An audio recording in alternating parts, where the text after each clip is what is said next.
Halo sahabat Ganjar, selamat datang kembali di podcast yang paling kalian tunggu, yaitu Sabi, Sahabat Bicara. Semua kita bahas di sini.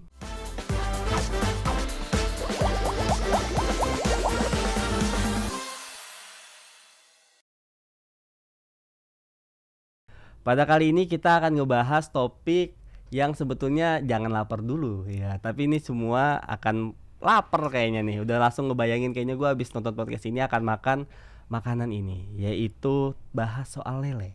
Ada apa dengan lele nih? Nanti teman-teman juga pasti akan tahu. Kita tahu ya bahwa pecel lele itu udah makanan favorit, makanan yang dikenal nih di seluruh Indonesia. Siapa sih yang nggak suka sama ikan lele? Siapa yang nggak tahu makanan pecel lele? Nah ya kan. Tapi tahu gak teman-teman bahwa kita akan ngebahasnya bareng generasi Gen Z. Ada apa nih keterkaitan Gen Z sama ikan lele? Nah langsung aja kita bahas temanya, yaitu didukung Ganjar Pranowo, ternak lele mulai diminati Gen Z. Dan kita udah kehadiran narasumber Gen Z masih muda, ceria, yang energik banget, yaitu Agatha Florencia Resli. Halo Agatha. Wih, tepuk tangan dong buat Agatha. Wish. Gimana Hai. Agatha kabarnya? Baik ya, makin semangat. Makin Sehat. dong, sehat. Bisa Sehat. dilihat dari postur tubuh saya ya. Iya. Kayaknya sangat berisi, pasti sehat. Iya. Betul, Agatha Kalau ini. Kak Imam sendiri gimana nih kabarnya? Oke, kalau gue tuh selalu sehat sih, tak. Kayaknya gue selalu ceria, walaupun mata gue kelihatan ngantuk. Sebetulnya hati gue sangat menggebu-gebu nih untuk ketemu sama Agatha. Keren. Mantap ya. Agatha ini merupakan mahasiswi juga yang baru selesai TA ya, tak. Bener Tinggal banget. menuju wisuda. Besok ya. banget. Besok banget ya kan. Dan Betul. Agatha juga selain Gen Z nih, dia juga aktif punya usaha, yaitu ternak lele atau sampingannya ikan lele ini. Yes. Jadi selalu bermain dengan ikan lele. Nah kita akan ngobrol bareng Agatha di makanan favorit sejuta umat ini, yaitu ikan lele nih. Kenapa Betul tiba-tiba ada Gen Z yang tiba-tiba tertarik? Tak, kenapa lu bisa melihat ternak lele adalah hal yang menarik nih di mata lu? Kalau misalkan kita bahas nih soal dasarnya sendiri nih awalnya ya. Siapa sih yang nggak suka lele, ya nggak? Betul Makanan favorit gue. Nah, tapi perlu diketahui bahwa beberapa orang juga nggak suka lele. Serius? Iya. Siapa sih yang nggak suka? Keluarga gue. Serius tak? Serius, keluarga gue itu nggak suka lele. Jadi di keluarga gue tuh cuman gue doang yang suka lele. Oke. Asli itu kalau misalkan setiap kita ke pecel lele gitu ya, mereka pada pesan bebek atau enggak ayam, tapi sementara gue pesan lele gitu. Jadi di balik cerita ketidaksukaan orang tua gue, adik gue sama abang gue tentang lele gitu ya, makan konsumsi lele, itu ada ceritanya sendiri nih. Boleh dong share ke kita. Ceritanya apa aja nih, Tak? Kenapa bisa anak muda, masih muda banget kayak lu, tiba-tiba tertarik makan lele cuma gara-gara keluarganya nggak suka lele? Jadi singkat cerita gitu ya, gue waktu itu ke daerah Jawa Barat, gue nggak sebutin tempatnya, ke tanah saudara gue. Jadi kita beberapa hari yang lalu, gue ingat banget, kita mau manen gitu di tanah tersebut. Manen apa nih? Manen buah-buahan. Oh, buah-buahan. Gitu. Jadi di sana, singkat cerita, adik gue ini kebelet BAB. Sorry ya teman-teman ya. Buat ini air besar ya, buang air besar. Sorry kalau agak disgusting gitu ya. Kayaknya menjijikan gitu ya. Akhirnya singkat cerita, adik gue ditemenin lah sama warga desa di situ untuk buang air besar gitu ya. Saat dia buang air besar, kayaknya gue tahu ya. Ya ini nggak usah diungkapkan ya. Pokoknya intinya itu. Akhirnya mereka nggak suka makan lele karena kayaknya jorok banget ya lele itu. Singkat cerita, pikiran awalnya simpel, sederhana teman-teman. Karena saya pengen makan lele gratis tanpa ngeluarin biaya 20.000. Lele pakai sambal nasi itu kan lumayan ya. Betul. Kayaknya pengen makan lele gratis yang tiap hari langsung ambil aja, olah, masak, udah selesai. Wow. Langsung terlintas, ya harus punya lele, ya pelihara lele kalau lu mau makan gratis lele tiap hari gitu kan. Tapi mulai dari mana itu awalnya. Nah ini kita akan lebih dalam nih, Tak. Mulai dari mana gitu ya kan. Sebelum mulai dari mana, tadi lu bilang kan banyak juga kan perspektif lele itu tuh ya, tadi orang mikirnya jorok dan lain-lain. Nah lu kan akhirnya hadir nih sebelum lu ngomong mulai dari mana, nah lu ngasih apa ya istilahnya hal yang beda gak sih dari ternak lele lu? Ya betul. Hal yang beda dari ternak lele gue adalah untuk ke konsumennya ya, gue kasih kebebasan buat para konsumen nentuin nih, nentuin mau ukurannya berapa. Wow. Gitu. Jadi ukuran berapa senti pun tuh ada gitu. Jadi misalkan sekilonya yang ukuran setengah tangan manusia dewasa ada gitu. Atau seperempat tangan manusia dewasa ada gitu. Jadi kebebasan itu yang akhirnya orang kayaknya suka juga nih pesen lele di gua gitu ya, karena bisa request ukuran. Wow, gitu. ini keunikannya Gen Z hadir untuk masuk ke dunia wirausaha. Nah ini kita akan ngebahas awalnya tak, kan banyak nih perspektif bahwa Gen Z ini tuh orang yang apa ya tak, kalau kerja maunya tuh di company yang udah startup, udah established ya kan, sudah settle gitu kan.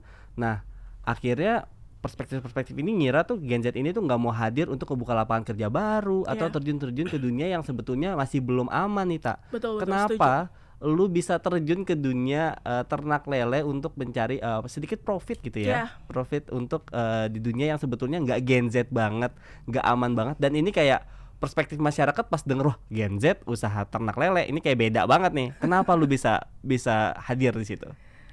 Pertama karena niat ya teman-teman ya, karena kebutuhan juga yang semakin banyak, kayaknya perlu nih ada keran penghasilan lain nih, selain dari pekerjaan utama kita misalkan gitu ya. Pertama itu kenapa saya mau gitu, kenapa pengen ternak lele, karena dari modalnya aja kita tahu ya, itu modalnya murah. Oh modalnya murah. Terbilang cukup murah untuk dibandingkan ternak hewan yang lain gitu. Iya, betul. Karena ternak sapi mahal, sapi mahal dong. Iya, karena dari postur tubuhnya aja kan perlu banyak space gitu ya. Butuh ruang kandang yang berbeda dan lain-lain. Betul. Susu yang dihasilkan harus dilihat kualitasnya. Nah, tapi kalau lele ini menurut gua yang udah menjalani dari awal, modal yang keluar itu nggak nyampe 3 juta. Wow. Jadi di bawah 3 juta, bahkan 2 juta doang sih. 2 juta doang sebetulnya udah bisa ngejalanin usaha ternak lele gitu ya. Bahkan lebih murah dari itu bisa. Kenapa? Karena gua tuh pakai kolam permanen gitu kok. Jadi ada beberapa pilihan kolam-kolam itu. Bisa pakai kolam yang nggak permanen, itu terpal gitu ya, pakai terpal. Nah itu lebih murah lagi.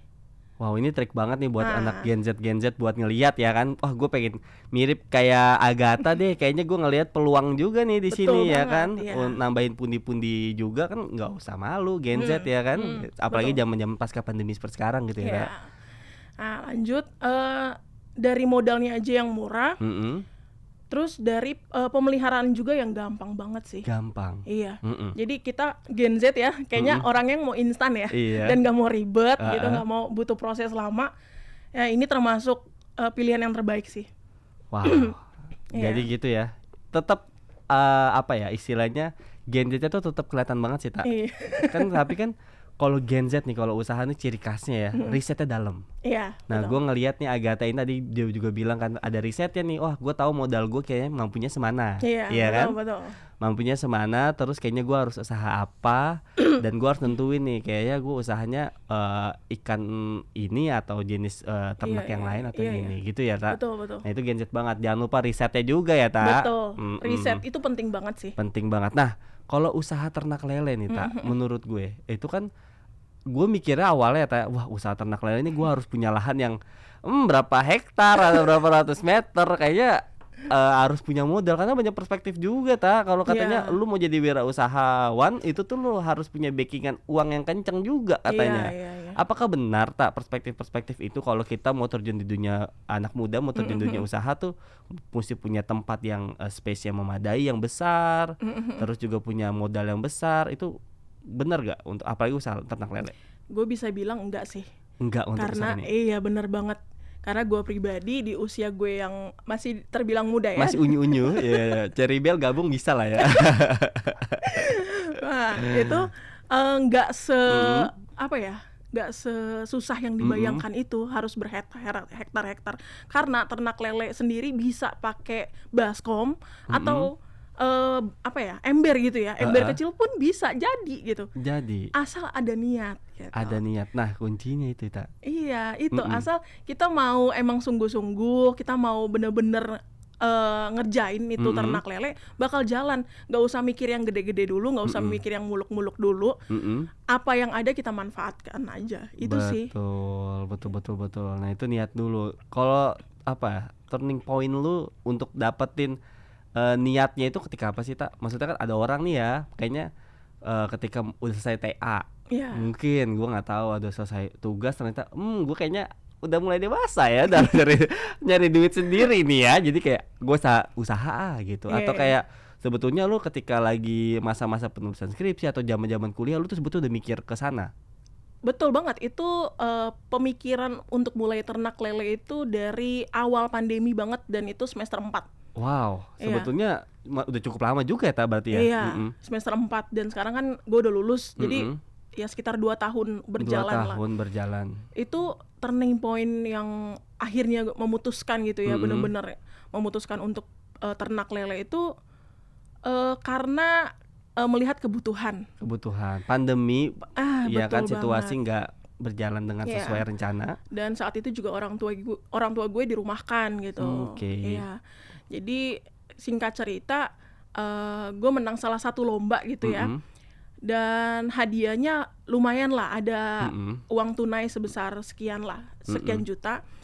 Akhirnya dari situ gue bilang sama bokap gue, kayak kita usaha yuk lele, kayaknya lele kan murah, kita udah tahu nih, ayo jalan yuk. Nah, bokap gue kayak yang ogah-ogahan. Kenapa? Karena satu, gak suka makan lele. itu balik lagi, gak suka makan lele. Dan yang kedua adalah takut gagal. Orang-orang tua itu kenapa? Karena mikirnya, aduh ntar buang duit percuma gitu. Udah berjuta-juta. Nah, tapi kalau Gen Z sendiri saya yakin sih kayaknya takut gagal itu bukan masalah sih, harusnya bukan jadi alasan sih gitu. Akhirnya beraniin diri aja untuk bangun pertama, untuk bikin kolamnya dulu sih. Bikin kolamnya dulu. Habis itu kita riset dulu mana jenis lele yang diminati untuk dikonsumsi. Ternyata lele sangkuriang, teman-teman. Wow. Lele sangkuriang. Lele sangkuriang itu jadi dia baru bibit tiba-tiba langsung jadi candi atau gimana nih? Bukan. Bukan. Gue kira lele sangkuriang nih lele-lele yang langsung jadi gitu, langsung segede tangan. Emang ada berapa jenis lele sih, Tak, yang lu riset kira-kira cocok nih? Kayak lu kan bilang lu mau buat kolam dulu. Berarti ini istilahnya koreksi ya kalau salah. Berarti lu usahanya itu maunya dari rumah. Iya, betul. Dari rumah. Betul sekali. Lu nggak mau yang kayak kayaknya uang hasil lomba ini gue nggak mau kayak sewa ruko atau sewa lahan, tapi gue mencoba manfaatin space rumah, space rumah. Terus lu milih lele sangkuriang. Emang harus lele sangkuriang itu yang cocok di rumahan, atau memang ada lele-lele kayak Prambanan ini yang bisa cocok? Gue nggak tahu ya, Tak.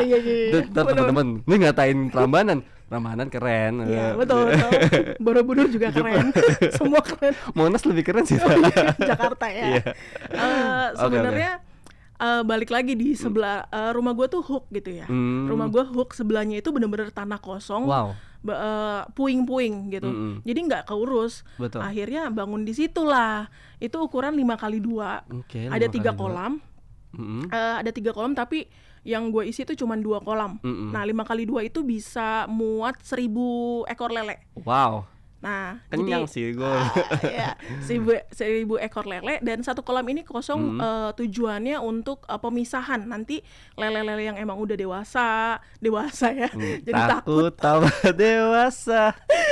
Benar-benar. Emang takut tambah dewasa, makanya harus dipisahkan. Betul. Dipisahkan. Jadi yang kecil ini bisa lebih bagus lah perkembangannya. Nah, jadi memanfaatkan lahan yang ada nih. Jadi kalau untuk sewa lahan kayaknya gue nggak ada budget di situ. Nggak ada budget. Iya, jadi memanfaatkan lahan yang ada, bikin dan jadi gitu. Nah, untuk jenis lele banyak. Yang apa aja tuh, Tak? Ada lele putih, lele merah, lele hitam. Nah, lele putih ini lele jadi-jadian atau beneran lele putih? Lele putih. Warnanya putih tapi. Putih, bener putih, serius? putih susu. Kalau pernah ke Taman Mini di Nggak pernah sih tak, kayaknya gue masa kecil gue menderita deh kan. Dunia Air Tawar itu tuh ada lele putih sih. Nah, okay. Baru tahu tapi gue. Tapi lele putih sama lele merah ini tidak dianjurkan untuk dikonsumsi. Kenapa tuh tak? Gue baru tahu ternyata ada jenis ikan lele yang nggak semuanya bisa dikonsumsi. Kenapa? Ya karena memang itu untuk ikan hias, diperuntukkan untuk ikan hias, untuk di pencinta-pencinta ikan gitu, bukan untuk dikonsumsi. I see juga. Pertama mungkin bibitnya mahal gitu ya. Betul. Oke, jadi kayak ikan lohan gitu ya. Misalnya lohan sebetulnya mungkin bisa dimakan. Ya, mungkin ya, gue nggak tahu ya, jangan marahin gue ya. Mungkin bisa dimakan, tapi mahal cuy. Berapa juta satu bijinya gitu kan? Berapa puluh juta ya. Oh gitu. Jadi yang bisa dimakan tuh lele hitam yang biasa kita lihat, kita makan lah gitu. Oke, jadi termasuk lele hitamnya itu ada sangkuriang. Sangkuriang sama dumbo. Ini yang biasa orang konsumsi. Karena kenapa gue milih sangkuriang? Karena pertumbuhannya tuh cepet. Gitu dibandingkan dumbo. Kalau dumbo itu untuk penambahan 5-6 cm lele itu sendiri butuh sebulan, 30 hari. Nah, kalau sangkuriang cuman 20 hari. Sesuai namanya ya, sangkuriang. Kayak semalam bisa jadi lah ya, langsung bisa gede ya. Betul. Mantap. Jadi itu kenapa gue milih sangkuriang. Dan dagingnya juga lebih lembut. Wow, ini jadi hal yang baru tahu sih Kak. Gue sebagai pecinta lele, gue kalau makan ya maunya lele yang paling gede, pokoknya lele gitu ya. Lele udah paling enak gitu kan. Ternyata banyak jenis-jenis lele. Dan tadi juga gue mau ngebold dikit omongan Agatha, yaitu anak muda tuh harus berani langkah ya tak? Harus berani langkah, terus riset juga, terus juga apa ya istilahnya mencoba hal-hal baru untuk usaha. Dan apalagi jangan malu lah. Apalagi pasca pandemi sekarang situasi lagi nggak stabil, lagi nggak stabil. Bukan artinya terjun dalam dunia usaha itu lu nggak keren, bahkan lihat Agatha ini jadi hal yang sangat keren dan positif banget, menginspirasi banyak sahabat Ganjar di seluruh Indonesia. Iya, dan gue juga jadi kayak wow, kayaknya pengen usaha juga, pengen coba ya. Dan ini juga sesuai nih tak sama dukungan dari Bapak Ganjar Pranowo tak. Bapak Ganjar Pranowo ini juga aktif mendukung usaha-usaha apa ya istilahnya ibu-ibu rumah tangga ataupun anak-anak muda. Salah satunya juga membagikan bibit-bibit lele tak. Nah, ini ada juga program Pak Ganjar yang membagikan bibit lele di Desa Manis Renggo, Kabupaten Klaten, Jawa Tengah. Nah, ini kan baik ya tak ya? Iya, baik banget. Akhirnya gue juga pengen tahu nih tak, gimana perspektif lu ketika dengar wah ternyata ada nih sosok pemimpin yang ternyata peka nih, kayak ada usaha lele bisa jadi opportunity yang dahsyat dan juga bisa dikembangkan, terus juga dikasih pemodalan melalui bibit tersebut. Kalau pendapat gue jelas ini program yang bagus ya. Kenapa? Karena di satu sisi kadang kita ngelihat pemimpin itu cuman sekedar pidato aja gitu kan, sekedar mencanangkan kesejahteraan dan lain sebagainya. Tapi sedikit bagi mereka, bagi pemimpin-pemimpin yang langsung turun langsung dengan langkah-langkah konkret mengimplementasikan. Iya betul. Karena yang jadi sebenarnya titik yang bikin susah Gen Z atau orang-orang yang emang mau mulai usaha adalah alasannya adalah nggak ada modal. Gitu. Betul. Modal dari ternak lele itu sendiri kan bibit itu sendiri gitu. Iya betul. Nah, kalau bibit yang biasa gue beli itu 300 per ekor gitu. 300 ribu? 300 rupiah. Oh, 300 rupiah, sorry. 300 rupiah per ekor gitu. Nah, biasa itu menampung 1.000, berarti sekitar 300.000. Nah, alasannya nanti nggak balik modal dan lain sebagainya betul. Gitu. Tapi melalui program ini gratis, kasih dikasih dengan cuma-cuma bibit itu. Wow, keren banget sih. Kayaknya gue perlu juga deh dikasih. Mensupport anak-anak muda ya. Oh iya, betul. Ini kan jadi kayak semangat baru gak sih buat anak muda. Oh, ternyata ada sosok pemimpin yang istilahnya aware juga nih sama hal-hal yang kayak tadi ternak lele dan lain-lain. Dan juga nih sebagai lu kan jurusan sosial ya. Ada juga program Bapak Ganjar Pranowo yang ngasih istilahnya bantuan ataupun pengembangan buat koperasi-koperasi apa ya, istri-istri ex Napiter untuk terus berkembang. Salah satunya melalui usaha ternak lele. Lu bayangin deh, ketika suaminya mengalami stigma, mengalami hal-hal berat, tiba-tiba Bapak Ganjar melihat hal-hal seperti ini menjadi concern yang baik. Gak banyak orang memandang itu, hadir untuk membantu mengembangkan usaha tersebut. Menurut lu gimana, Tak? Ini keren sih, gue harus applause dulu. Wih, applause dong buat Pak Ganjar. We love you, Pak Ganjar. Ini keren banget sih. Karena di satu sisi kita semua tahu ya, mau X apa aja deh, X kasus apa aja, pasti kayaknya udah punya stigma tersendiri. Kayaknya bakalan nggak dapat kerjaan nih gitu di perusahaan atau dan lain sebagainya. Udah diblokir gitu lah ya. Tapi di satu sisi pemimpin ini memikirkan hal itu. Wow. Keren gak sih? Betul. Apalagi gue yang emang terjun di ternak lele, di budidaya lele, kayaknya sungguh sangat mulia ya. Iya, betul. Karena gimana ya, di satu sisi akhirnya tujuan ini kan outputnya untuk mereka keluarga ex Napiter itu kan bisa mendapat penerimaan kembali ya. Betul, di masyarakat gitu betul. Dan akhirnya mereka bisa mandiri gitu. Mandiri, tidak terpaku dengan orang gitu, dengan masyarakat. Akhirnya mereka berusaha sendiri kan akhirnya kan. Jadinya bisa buat pemasukan sendiri, dan lama-kelamaan stigma itu bisa hilang. Kenapa gue bahas ini, Tak? Sebetulnya sesuai sama yang tadi lu bilangin, Tak. Tadi kan lu bilang ada stigma, anak muda jangan berani usaha, mendingan lu ngelamar kerja aja deh. Nanti kalau lu usaha gagal. Ya kan, dihadapkan selalu kita anak muda ini dibayangkan oleh kegagalan, oleh resiko dan lain-lainnya, sehingga kita tuh takut melangkah. Tapi kalau kita juga bekerja di perusahaan, dibilangnya kita nggak berani mencoba hal-hal baru. Nah itu kan jadi serba ya? si malakama ya kan, jadi si malakama jadi bingung. Nah ini salah satunya, bagaimana sih, Tak, lu sebagai anak muda nih, lu tetap berani eksis, lu juga pasti juga jualan di sosial media dan lain. Lu berani nih untuk kayak, gua nggak malu lah sebagai anak muda untuk ternak lele, untuk mempromosiin lele-lele hasil ternakan gue. Gimana caranya, Tak? Karena nggak banyak orang yang berani untuk ngasih tahu kalau ini adalah usaha gue, ini adalah langkah gue, ini adalah ini how gitu. Tapi bener juga sih. Itu emang langkah sulit sih sebenarnya. Untuk promosiin kalau misalkan kita jualan lele gitu ya, kayaknya seakan-akan kayaknya itu buruk banget gitu ya. Kenapa lo nggak yang di startup keren gitu? Kenapa lo pilih penghasilan sampingan lo ternak lele? Pernah satu kali ya, sedikit cerita ya. Pernah satu kali ada yang DM setelah gue upload, hai guys, siapa yang mau beli lele gitu, 20.000 sekilonya gitu, lebih murah dari harga pasar kan. Gue ada yang DM gitu, kenapa sih, apa aja lo jual, lo palu gada banget sih, Gat. Palu gada banget gitu. Terus kayak dari situ ya gue malah seneng. Kenapa? Karena di notice. Iya, betul. Meskipun head comment atau orang kayak ngelihat apa sih Agatha jorok banget sih malah ini dan lain sebagainya, justru gue seneng karena apa? Di notice, berarti dia ngelihat story gue. Ngelihat usaha-usaha lo yang lalu juga, ya kan? Akhirnya kan akhirnya kan besok-besok mungkin dia keinget, oh iya si Agatha jualan lele gitu. Kalau dia butuh lele ya ke gue gitu.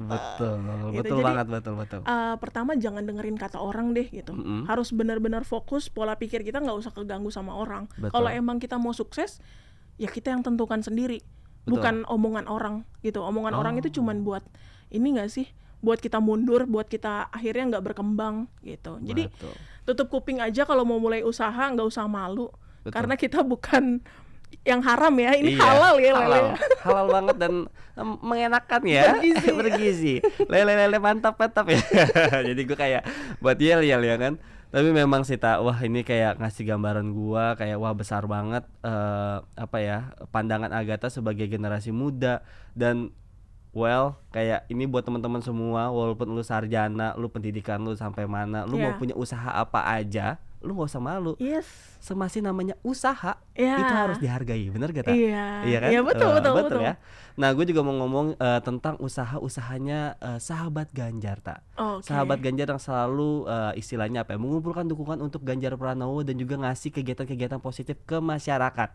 Nah teman-teman sahabat Ganjar ataupun teman-teman yang lagi nonton podcast Sahabat Bicara ini juga bisa kepoin kegiatan sahabat Ganjar di banyak platform media sosial. Contohnya ada di Instagram kita, Sahabat Ganjar Ganjar Pranowo 2024. Nah, kita juga punya Instagramnya tadi, terus kita juga punya Twitter dan TikTok kita Sahabat Ganjar, tinggal cari aja kata kuncinya Sahabat Ganjar. Kita juga punya di Facebook Ganjar Fans. Dan kalau teman-teman kepengen tahu berita lengkapnya tentang kegiatan positif Sahabat Ganjar, kayak misalnya berbagi sembako ataupun berkunjung bertemu dengan ulama ataupun kegiatan-kegiatan anak muda seperti podcast dan juga Mobile Legend, PUBG, kita juga ada websitenya yaitu sahabatganjar.com. Nah teman-teman juga nih Tak, banyak yang sering kepoin nih kan baju-baju di belakang gue. Ini kan kayak keren-keren banget kan. Ada kemeja, ada topi, ada tumbler yang bisa go green banget, lu bawa kemana aja. Bisa langsung aja beli di marketplace kita, yaitu ada Tokopedia dan Shopee. Kata kuncinya tetap sama, yaitu Sahabat Ganjar. Nah jangan lupa untuk kepoin terus kegiatan-kegiatan positif lainnya, salah satunya sama ngobrol kayak Agatha kayak sekarang. Wah mantap ya. Oke Tak, dan gue juga pengen nanya ke lu nih Tak, menuju akhir perbincangan Tak. Kira-kira apa sih Tak harapan lu buat generasi muda yang misalnya masih takut atau masih ragu untuk melangkah di dunia usaha, ternak, apapun itu gitu? Pertama, berani ngelihat peluang. Pandai ngelihat peluang. Iya betul. Karena peluang itu banyak kalau misalkan kita aware akan lingkungan, akan kebutuhan apa sih yang lagi naik sekarang, dari F&B mungkin, dari restoran dan lain sebagainya. Banyak banget peluang-peluang yang ada, dan Gen Z gitu ya, anak-anak muda di luar sana harus berani ngelihat peluang. Itu pertama. Yang kedua, ada 3 poin nih yang mau gue sampaikan. Gas. Yang kedua itu harus jaga pola pikir. Ini yang gue rasain. Kadang misalkan kita udah mau fokus nih, mau buat lele gitu ya. Orang-orang terdekat kita justru yang ngacauin pola pikir itu, tujuan kita. Kayak, udah gak usah mahal, mendingan duitnya buat yang lain. Yang lain dalam arti ya foya-foya, buat kegiatan-kegiatan anak muda lainnya gitu kan. Akhirnya kan nggak jadi gitu kan, biasanya. Makanya kita harus benar-benar jaga pola pikir kita, bulatkan tekad, jangan dengerin orang lain, maju aja gitu. Iya, yang ketiga adalah berlatih dan bergerak. Gitu. Nggak percuma kalau misalkan udah ada di otak, uang udah ada, tapi kalau kita nggak bergerak, nggak mulai. Iya benar, nggak apa-apa, jangan takut gagal. Kadang orang suka takut gagal sih, mulai untuk usaha gitu ya. Ya kalau menurut gue ya, orang yang gagal itu orang yang nggak pernah coba kegagalan itu sendiri, gitu sih. Jadi kayak dimanapun kita berada, jangan takut gagal, beneran deh. Kayak akhirnya tuh kepikiran, kayaknya gue harus nyobain deh, kayaknya harus gue coba deh. Tapi kalau misalkan kita coba, kita udah tahu hasilnya. Oh iya gagal, ya udah kita coba lagi, gitu sih. Karena gue pernah gagal untuk ternak lele ini. Gue beli sedikit cerita, gue beli 1000 bibit lele, 700 mati. Itu rugi banget. 700 ekor mati. Dan kedua kali mati 500. Sampai sekarang nggak ada yang mati lagi. Jadi 1000 ya 1000, gitu. Itu ya. Ini yang harus di-bold dari pesan-pesannya Agatha, bahwa orang yang gagal itu adalah orang yang nggak pernah mencoba kegagalan itu sendiri. Itu sendiri. Ya lu akan terus stuck di pikiran lu, gue gagal tanpa lu tahu lu nggak pernah bergerak gitu ya. Wow. Betul. Tak, gue ngomongin nadanya langsung sedikit calm down gitu, karena kenapa? Wow, inspirasional banget Tak ngobrol sama lu, masih muda. Semoga juga Agatha di luar sana energik gitu loh, masih terus kayak gini menginspirasi orang, dan pasti banyak menginspirasi teman-teman sahabat Ganjar semua di seluruh Indonesia. Dan boleh dong Tak pesan-pesan terakhirnya nih Tak buat pemerintah atau instansi terkait yang mungkin bisa lebih memperhatikan anak-anak muda atau Gen Z untuk dalam dunia wirausaha, terkhusus ternak lele seperti perikanan. Jadi kalau untuk pemerintah ya, saya mengharapkan banget adanya perencanaan gitu, kayak misalkan pertemuan besar gitu untuk wirausahaan muda gitu ya, wirausahaan muda yang dimana akhirnya mereka aware untuk salah satu usaha itu ternak lele gitu ya, bisa dicoba gitu. Boleh. Kadang kan orang mikirnya aduh ternak lele ribet gitu, padahal mudah guys, mudah sekali ternak lele itu.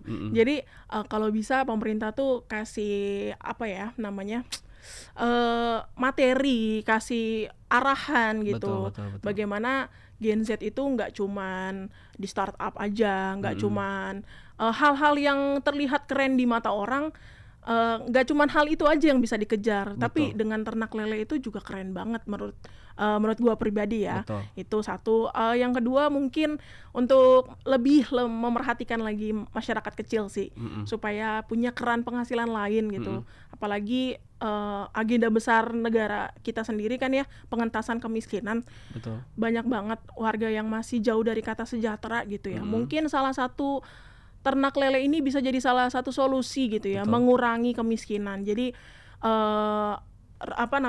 bisa diputar gitu ekonominya, seperti itu sih.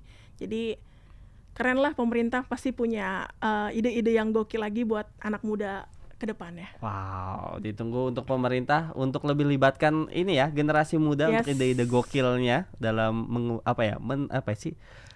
kemiskinan, ya, mengentas kemiskinan. Wah, mantap Agatha, inspirasional banget ngobrol sama Agatha. Gue berharap kita bisa ketemu lagi. Pasti kita ketemu ya. Pasti ketemu dan pasti ngobrol di lain-lain kesempatan. Yes. Mungkin bisa di podcast yang lain. Dan Agatha sehat selalu, sukses terus. Amin. Juga buat ternak lelenya. Amin. Nanti insya Allah gue coba-coba nyicipin atau bermain ya tak? Boleh banget, boleh banget. Oke, itu aja, sekian dari saya Imam selaku host. Untuk ini juga ada Agatha. Mungkin nanti kita akan ketemu di lain-lain perbincangan dengan topik-topik yang santai dan pasti seru banget. Dadah.